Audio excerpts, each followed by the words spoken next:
Hi everyone, so my name is Andreas Waatz, and in this tutorial we're gonna learn about this. Okay everyone, so in this Facebook tutorial we're gonna learn how to get dark mode on Facebook in 2020. Alright, so to do this, just go up to this arrow, click on that, go down to switch to new Facebook. So to be able to get dark mode, we need to switch to the new Facebook look. Okay, click on switch to new Facebook. Alright, so this is the new Facebook layout. After that, just go up to this arrow in the top right corner. Click on that and go down to this one, dark mode. So just activate dark mode by clicking on this button.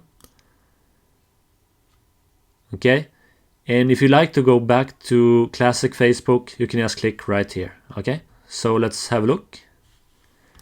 Like so. So now I have dark mode on Facebook. I hope this helped. Okay everyone, so I hope this video helped you out. If you like this one and want more of these videos, you can subscribe right here in the corner. You can also check out my latest video right here. Just click on this image, and I hope you have an awesome day. Take care and bye.